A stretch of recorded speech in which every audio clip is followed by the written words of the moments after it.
This channel does not promote any violent, harmful, or illegal activities. All content provided by this channel is meant for an educational purpose only. Brought to you by V-Guard, co-powered by Sensodyne O Bhimal, বলো কথা Keshari. Associate sponsor Ultratech Cement।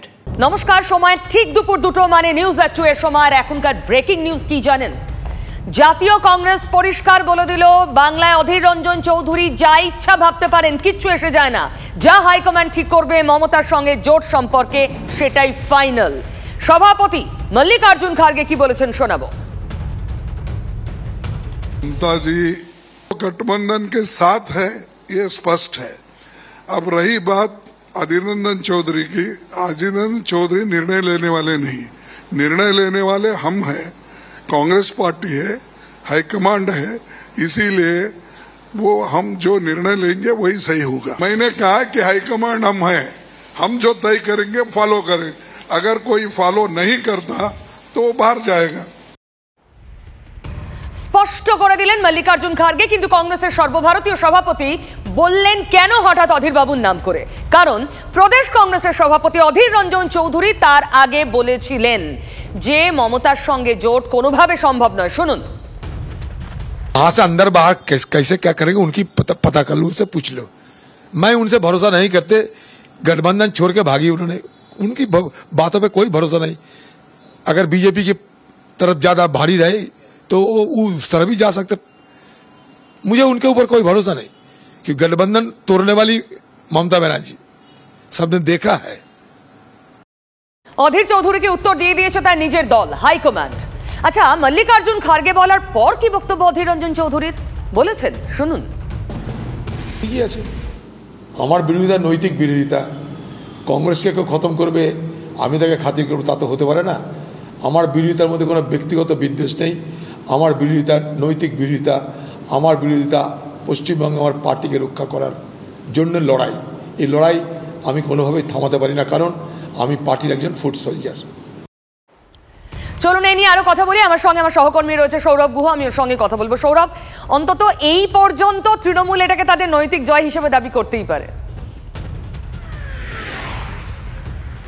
হ্যাঁ, নিশ্চিতভাবে। তবে আজকে যে কথাটা অধীর বনাম মল্লিকার্জুন খারগে যে সরাসরি সংঘাতের একেবারে বিপরীত দুটো ভাষ্য যে পাওয়া যাচ্ছে, এটা কিন্তু নতুন কিছু নয়। তুমি মনে করে দেখো যে রাহুল গান্ধী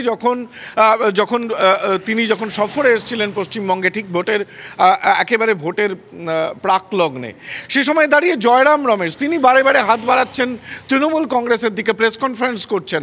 আর সেই মাঠেই অনতি দূরে দাঁড়িয়ে আছেন মোহাম্মদ সেলিম এবং অধীর রঞ্জন চৌধুরী। অধীর রঞ্জন চৌধুরী সওয়াল করছেন বামেদের সঙ্গে জোট করার জন্য, অর্থাৎ পদাতিক সৈন্য, বাংলার পদাতিক সৈন্য বলে পরিচয় দেওয়া অধীর রঞ্জন চৌধুরী তার তীব্র তৃণমূল বিরোধিতার সঙ্গে কংগ্রেস হাইকমান্ড যে অনেক দিন ধরেই সহমত পোষণ করে না, সেটা তো তাদের অবস্থানের জায়গা থেকে বারংবার তারা স্পষ্ট করেছে। পিউ এটা দেখবার যে এবার যখন ভোট শেষ হয়ে যদি জোট ইন্ডিয়ার বৃহত্তর একটা ক্ষেত্র প্রস্তুত হয়, যদি মমতা বন্দ্যোপাধ্যায় যেটা ইতিমধ্যে বলেছেন খুব তাৎপর্যপূর্ণ, বাইরে থেকে সমর্থন করবেন, মন্ত্রিসভায় যাবেন না, তিনি কি বার্গেইন করবার জন্য এই কথাটা বলে দিয়েছেন? সৌরভ, তারপরে মমতা বলেছেন ভুল বুঝেছে, আমি তো জোটেই আছি। সৌরভ সঙ্গে থাকো প্লিজ, শোনাবো কি বলেছেন মমতা ব্যানার্জি। বিজেপি বলেছিল না অহংকার করে ইসবার 400 পার, মানুষ বলছে নেই হোগা 200 পার, এবার হবে পগার পার। তাই জেনে রেখে দিন, ইন্ডিয়া জোট এখানকার বাংলা সিপিএম কংগ্রেসকে ধরবেন না, ও দুটো আমাদের সাথে নেই, ও দুটো বিজেপির সাথে আছে। আমি দিল্লির কথা বলছি। ইন্ডিয়া জোটকে নেতৃত্ব দিয়ে বাইরে থেকে সব রকম সাহায্য করে আমরা সরকার গঠন করে দেব। ভোট নিয়ে কাটাকুটি করবেন না, তার কারণ সিপিএমটা আবার কংগ্রেস আর সিপিএম মিলে বিজেপির টাকায় তারা ভোটে দাঁড়িয়ে ভাবছে একটু ভোট কেটে দিই, তৃণমূলটা যদি হারে তাহলে আমাদের লাভ হবে। একদম একটা ভোটও সিপিএমকে দেবেন না, একটা ভোটও কংগ্রেসকে দেবেন না। অল ইন্ডিয়া লেভেলে অনেকে আমায় ভুল বুঝেছে। আমি বলেছি বাংলায় কোনো জোট নেই, কিন্তু ইন্ডিয়ায় যে জোটটা ওটা আমি তৈরি করেছিলাম, ওই জোটটা দিয়ে আমরা সরকার তৈরি করব, আমরা জোটে থাকবো, জোটে আছি আমরা। এখানকার সিপিএম নেই, এখানকার কংগ্রেস নেই, কিন্তু অল ইন্ডিয়া লেভেলে ইন্ডিয়া জোট আমি তৈরি করেছিলাম এবং ইন্ডিয়া জোটে আমরা থাকব।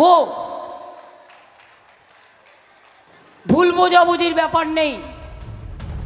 আরেকবার সৌরভের কাছে যাই। সৌরভ, যা মমতা ব্যানার্জি বলছেন প্র্যাকটিক্যালি সেটাই মল্লিকার্জুন খার্গেও বলছেন। তার মানে যদি সত্যিই জোট হয়, অধীর চৌধুরীদের প্রতি ভোটের মতোই ওই ঘরে ঢুকে চুপচাপ বসে থাকা ছাড়া গোসা ঘরে আর কোনো উপায় থাকবে না।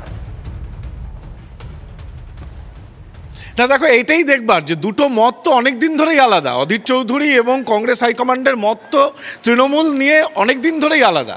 এবার দেখার যে অধীর চৌধুরীর বিষয়ে কোনো পদক্ষেপ নেয় কিনা হাইকমান্ড, তাহলে কিন্তু নিঃসন্দেহে একটা বড় দিক হবে। অন্য দিক থেকে দেখতে গেলে যে তৃণমূল কংগ্রেসকে জাতীয় পর্যায়ে সঙ্গে রাখাটা হাইকমান্ডের কাছে একটা যেমন রাজনৈতিক বাধ্যবাধকতার জায়গা, অন্যদিকে বাংলার মাটিতে দাঁড়িয়ে অধীর রঞ্জন চৌধুরী মনে করছেন তৃণমূল কংগ্রেসের সঙ্গে বিরোধিতারাও তার ক্ষেত্রে অস্তিত্ব রক্ষার লড়াই। ফলে এই জায়গায় কিন্তু একটা দ্বান্দ্বিক একটা পরিস্থিতি কিন্তু রয়েছে। সেই জায়গায় দাঁড়িয়ে জোট ইন্ডিয়ার প্রশ্নে তৃণমূলের অংশগ্রহণ এবং হাইকমান্ড অধীর রঞ্জন চৌধুরীকে কোনো কড়া পদক্ষেপ তার বিরুদ্ধে নেন কিনা, নাকি হাইকমান্ড একদিকে নেবে সৌরভ। তার কারণ আমরা একাধিকবার অতীতে, তুমিও বলছো, প্রতি ভোটেই অলমোস্ট হাইকমান্ড এক বলে, অধীর চৌধুরী আরেক বলেন। সৌরভ, তোমাকে ধন্যবাদ। কড়া ব্যবস্থা কি নেওয়া হয় জাতীয় স্তরে? বরং অধীরকে খানিকটা গুরুত্বই দেয় কংগ্রেস, এতদিনের অভিজ্ঞতার একটা দাম দেয়। আসলে এই দ্বন্দ্বটা অঘোষিত, এটা রয়েছে, এটা থাকবে। আমার সঙ্গে রিজু রয়েছেন, রিজু দত্ত, তৃণমূল কংগ্রেসের প্রতিনিধি। রিজু, সব শুনে কি মনে হচ্ছে? মমতা ব্যানার্জি এখন জোটে আছি, জোট আমার জোট, আমি জোট, তারপর কংগ্রেস হাইকমান্ডও বলছে আমরা যা ঠিক করবো সেটাই হবে। দেখো পিউদি, খার্গেজি যদি এই মন্তব্যটা আগে করতেন বা অধীর চৌধুরীর বিরুদ্ধে যদি ব্যবস্থা নিতেন, যেটা প্রথম দিন থেকে আমরা বলে এসেছি যে অধীর চৌধুরী বিজেপির হয়ে দালালি করছেন বাংলায়, তাহলে হয়তো আজকে বাংলায় ইন্ডিয়া জোট হতো। কিন্তু এখন বাংলায় তো ইন্ডিয়া জোট মানে তৃণমূল কংগ্রেস এক। দ্বিতীয় কথা হচ্ছে, মল্লিকার্জুন খার্গে সাহেবও তার কাছেও খবর চলে গেছে যে অধীর চৌধুরী আর জিতছে না বহরমপুর, তো যে সাংসদই থাকবে না তাকে নিয়ে আর মাথা ব্যথা করে লাভ নেই।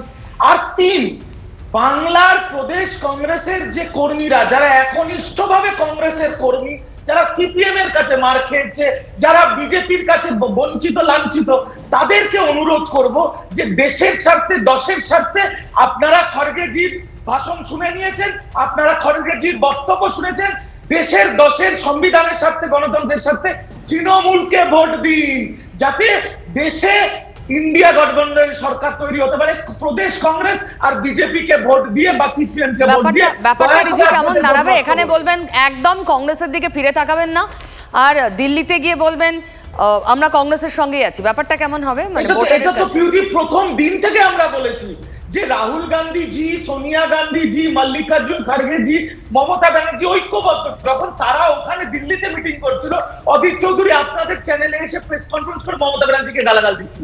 ও তো বিজেপির হয়ে কাজ করছে প্রথম দিন থেকে, এটা তো আমরা প্রথম দিন থেকে বলে এসেছি। আজকে খার্গে জি স্বয়ং অধীর চৌধুরীর গালে দুটো ঠাস ঠাস করে চড় মেরে তার জায়গাটা কোথায় সেটা বুঝিয়ে দিয়েছে। তাই প্রদেশ কংগ্রেসের কর্মীদের আবারও বলবো টিভি 9 এর পর্দা থেকে যে নিজের ভোট বিজেপি, কংগ্রেস বা সিপিএম কে দিয়ে নষ্ট করবেন না, দেশের স্বার্থে তৃণমূলকে ভোট দিন, এটা আমার অনুরোধ রইল। রিজু সঙ্গে থাকুন। সেই সঙ্গে সঙ্গে আপনাদের জানিয়ে দিয়ে আজ সত্যি ঘটনা বহুল, কারণ সকাল সকাল হাইকমান্ড আর প্রদেশ কংগ্রেসের মধ্যে যে চওড়া ফাটল আরো চওড়া হয়ে গেল। রাজনীতি তার খোরাক পেল, দিনভর চলতে থাকবে। এর সঙ্গে সঙ্গেই আরো একটা খোরাক রাজনীতি সকাল সকাল পেয়ে গিয়েছে। রাজ্যের সমস্ত চাকরিরত শিক্ষকদের এবার তাদের ডকুমেন্ট শো করতে হবে। কেউ 10 বছর, কেউ 15 বছর, কেউ 20 বছর ধরে চাকরি করছেন। যারা চাকরি করছেন তাদেরকে দেখাতে হবে আমার কাগজপত্র আছে এবং সেটা বৈধ কাগজপত্র চাওয়া হয়েছে, এবং এই চাওয়াটা কোর্টের অর্ডারে, এটাই বলছে গভর্নমেন্ট, বলছে বিচারপতি বিশ্বজিৎ বসুর একটি নির্দেশকে সামনে রেখে। আমার সঙ্গে সুমন মহাপাত্র রয়েছে। সুমন,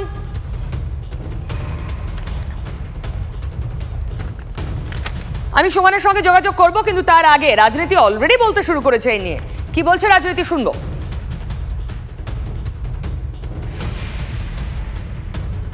প্রশ্ন হচ্ছে যে 30 বছর আগে যে প্যানেল অ্যাপ্রুভড হয়েছিল, 35 বছর আগে ধরুন কোনো প্যানেল অ্যাপ্রুভড হয়েছিল, সেই কাগজপত্র স্কুলের প্রধান শিক্ষকরা, তৎকালীন প্রধান শিক্ষকরা যারা এখন সবাই অবসর গ্রহণ করেছেন, তারা সেগুলো স্কুলের মধ্যে রেখে গেছে কিনা। যদি না রেখে যায় তাহলে তো সেই প্রধান শিক্ষক দায়ী। বর্তমান প্রধান শিক্ষকরা যারা আছেন তারা তো দায়ী থাকবেন না। তাহলে এই ডেটা যদি না খুঁজে পাওয়া যায় তাহলে সেক্ষেত্রে কী হবে।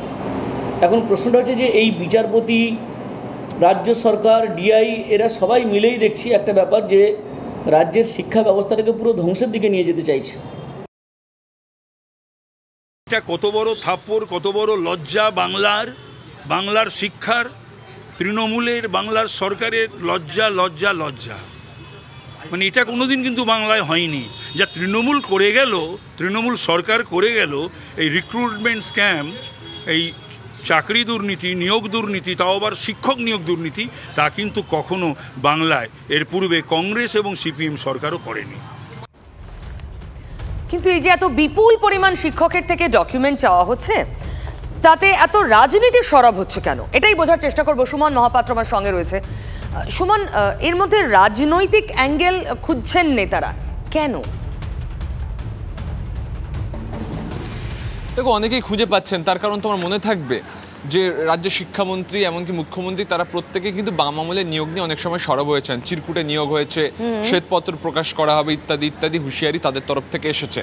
এখন যখন একটা কোর্টের নির্দেশকে হাতিয়ার করে গোটা 1,32,000 শিক্ষকের ডেটা নিতে চাইছে রাজ্য শিক্ষা দপ্তর এবং ডিআইরা নেমে পড়েছেন কাজে, 27 তারিখের মধ্যে সেই কাজ হয়ে যাবে, 7 জুনের মধ্যে সেই রিপোর্ট তৈরি হয়ে যাবে।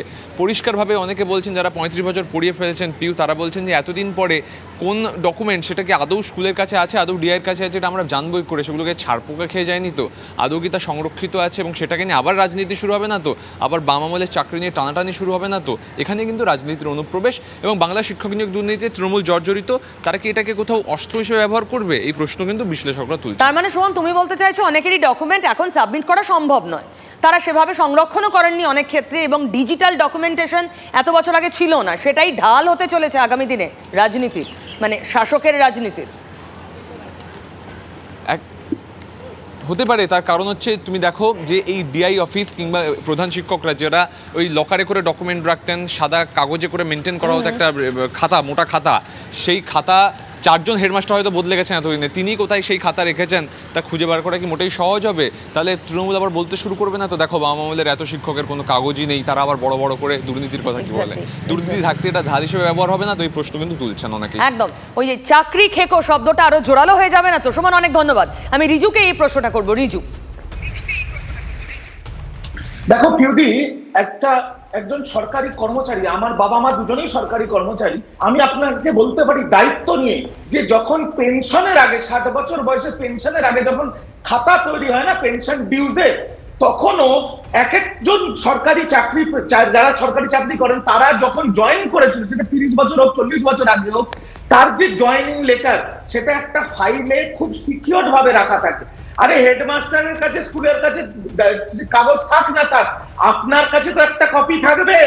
আজকে যে পদ্ধতিটা পশ্চিমবঙ্গ সরকার শুরু করেছে, এটা তো তৃণমূল বা সিপিএম বা বিজেপির কোন শিক্ষকের বিরুদ্ধে নয়। শিক্ষকরা যে চাকরি পেয়েছে, আমরা পুরো ব্যাপারটাকে ক্লিন করতে চাই। এই যে ঘুঘুর বাসা তৈরি হচ্ছে, এটাকে আমরা ক্লিন করে দিতে চাই, যাতে কেউ কারোদিন আমি তো শুধু আমি যদি এক এক করে বলছি, আমার দয়া করে বলতে দেবেন। অবশ্যই এর পেছনে পার্থ চ্যাটার্জি দায়ী, অবশ্যই আমি ডিফেন্ড করি পার্থ চ্যাটার্জিকে। এক সেকেন্ড পিউদি, 22শে জুলাই আমি তোমার সাথে ছিলাম TV9 বাংলায়, আমি সেদিনও পার্থ চ্যাটার্জিকে ডিফেন্ড করিনি, আজকেও করছি না। তার আগে কি হয়েছে, 2011-র আগে কি হয়েছে, এই সব এখন যাচাই করা হবে। যেমন 2011 একা পার্থ সব করেছে, গোটা তৃণমূল আর পার্থ একদিকে, বাকি তৃণমূল আরেকদিকে। আমার কথা হচ্ছে, আমি তো তদন্তকারী সংস্থা না পিউদি, যদি ইডি সিবিআই এর কাছে পার্থ চ্যাটার্জি ছাড়া অন্য কারোর নাম থাকতো, যাদের নাম ছিল জীবন কৃষ্ণ সাহা জামিন পেয়ে গেল, শান্তনু, কুন্তল, তারা সবাই তো নির্দোষ প্রমাণিত হলো না এতে। না আমি নির্দোষের কথা বলছি না, কিন্তু আমি বলছি তোমার প্রশ্নের উত্তরে যদি আরো কারোর নাম থাকতো নিশ্চয়ই সেটা ইডি সিবিআই কোর্টে মানে পেশ করতো বা কোর্ট তাদের বিরুদ্ধে তদন্তের আদেশ দিত। যখন সেগুলো কিছুই হয়নি, এটা বোঝাই যাচ্ছে 2 বছর বাদে, এই নাটকের 2 বছর বাদে, যে Partha Chatterjee is the master mind of this entire scam. কিন্তু 2011তেও যে দুর্নীতি হয়েছে, এখনো সিবিআইও এটা বলেনি আদালতে, মানে প্রমাণ সহ যে পার্থ চ্যাটার্জি মাস্টারমাইন্ড, তদন্ত চলছে। কিন্তু তৃণমূলের প্রতিনিধি জানেন Partha Chatterjee mastermind of the entire scam. Riju please সঙ্গে থাকুন। আরো একটা প্রশ্নে আপনার কাছে যাব, যে প্রশ্নটা লক্ষ্মীর ভান্ডার নিয়ে, আপনাদের মহামূল্যবান সম্পদ এই ভোটের ক্ষেত্রে। সেই লক্ষ্মীর ভান্ডার নিয়ে মুখ খুলেছেন এবার সিপিএম নেত্রী বৃন্দা কারাট। তিনি রাজ্যে এসেছেন, তিনি এই যে সভায় সভায় গিয়ে রিজু এবং তার দল, রিজু নয় তার দলের বিভিন্ন প্রার্থীরা প্রচার করছেন লক্ষ্মীর ভান্ডার বন্ধ করে দেবে যদি বিজেপি আসে, লক্ষ্মীর ভান্ডার বাকি বিরোধীরা বন্ধ করে দেবে। বৃন্দা কারাট বলেছেন এটা কারো বাপের সম্পত্তি নয় যে বন্ধ হয়ে যাবে। শুনুন। টাকা দেয় সরকারের ট্যাক্সের টাকা থেকে, কোথা থেকে আসছে টাকা? কোনো সরকারের বাপের টাকা তো নয়, এটা আমাদের ট্যাক্সের টাকা। তো সেই টাকা একটা স্কিম হয়েছে, এটা অধিকার। মমতা ব্যানার্জির ভোটের সাথে অধিকার আছে নাকি? এটা মোদের আন্দোলনের, মমতা ব্যানার্জির বিরুদ্ধে ভোটও দেবে আর লক্ষ্মী ভাণ্ডারের টাকাও নেবে। কেন? লক্ষ্মী ভাণ্ডার শুধু মমতা ব্যানার্জির নয়, অনেক সরকারে আছে, অনেক ম্যানিফেস্টোগুলোতে আছে। লক্ষ্মীর ভান্ডারের ওনারশিপ তৃণমূলের, স্পেশালি মমতা ব্যানার্জির। তৃণমূল তো এটাই প্রচার করে, ঠিক সেখানেই আঘাত করতে চাইলেন বৃন্দা কারাট। দুদিন আগে একই কথা শোনা গিয়েছিল বিজেপির প্রার্থী অভিজিৎ গাঙ্গুলির মুখেও।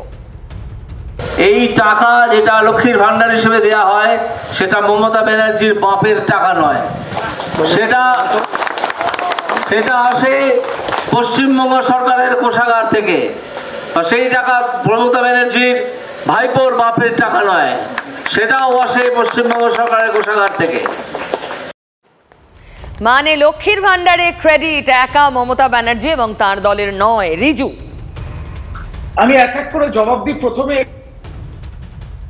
যে অভিজিৎ গাঙ্গুলি এরকম একটা নোংরা নিকৃষ্ট ব্যক্তির নামে কিছু বলতেও আমার মানে রুচিতে বাদে, কিন্তু এইটুকু বলবো, যেমন যদি লক্ষ্মীর ভান্ডার মমতা ব্যানার্জির বাপের টাকা নয়, তাহলে 80 কোটি মানুষকে যে নরেন্দ্র মোদী রেশন দিচ্ছে সেটাও নরেন্দ্র মোদীর বাপের টাকা না, যেটা আপনারা স্টেজ থেকে ফলাও করে প্রচার করেন। এক।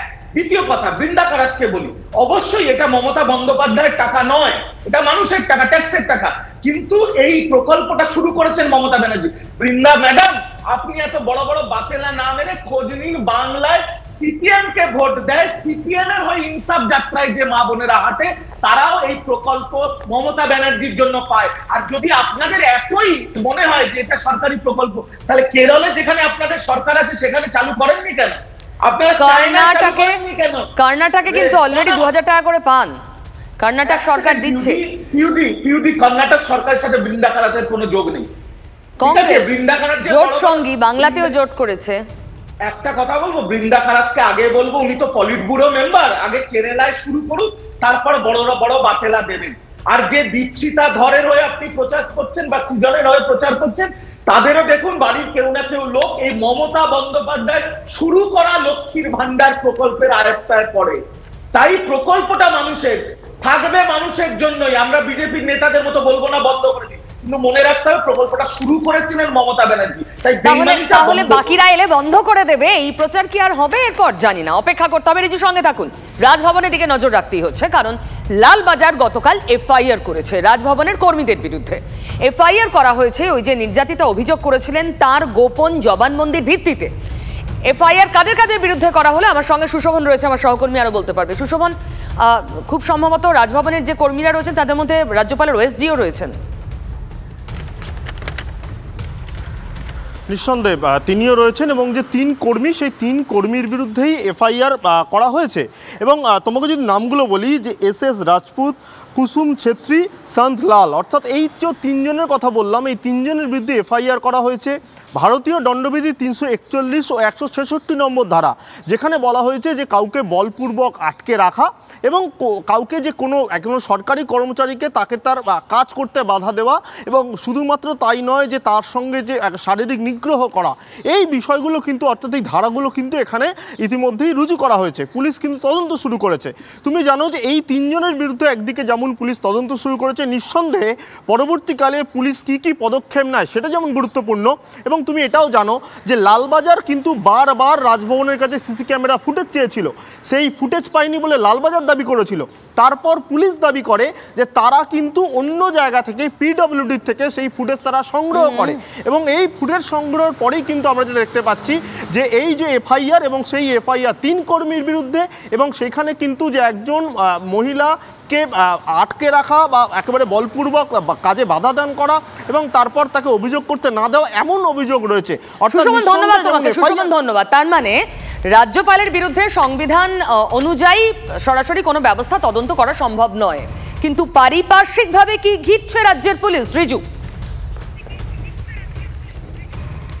দেখো পিউদি, আমি একটা কথা বলি, এই যে মোদী পরিবারের যত সদস্য আছে না, সেটা বৃজভূষণ শরণ সিং থেকে প্রজ্বল রাভান্না থেকে সিবি আনন্দ বোস, এদের একটা কমন ক্যারেক্টারিস্টিক্স আছে। বিজেপির বড় নেতা থেকে বিজেপির ছোট নেতা, সব কটা চারিত্রিক ভাবে লম্পট।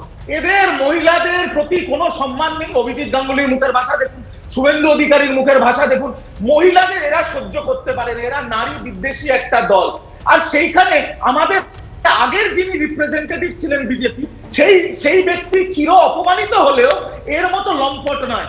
আপনি সংবিধানের শ্রেষ্ঠ পদে থাকার মানে এই নয় যে আপনি মহিলাদের সম্মানের সাথে ছিনিমিনি খেলবেন। আর আপনার ভিউয়ারদের মনে করে দিই পিউদি, এই সিবি আনন্দ বোস যখন প্রথম জীবনে এসবিআই তে কাজ করত, এসবিআই স্টেট ব্যাংক অফ ইন্ডিয়ায় কর্মরত ছিলেন, তখন স্টেট ব্যাংক অফ ইন্ডিয়ার সেই চাকরিটাও চলে গেছিল শ্লীলতাহানির অভিযোগে।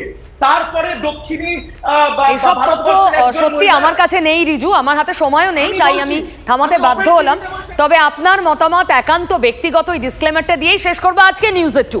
ব্রট to you by V-Guard, co-powered by Sensodyne ও ভিমল, বলো কথা Kesari. Associate sponsor UltraTech cement.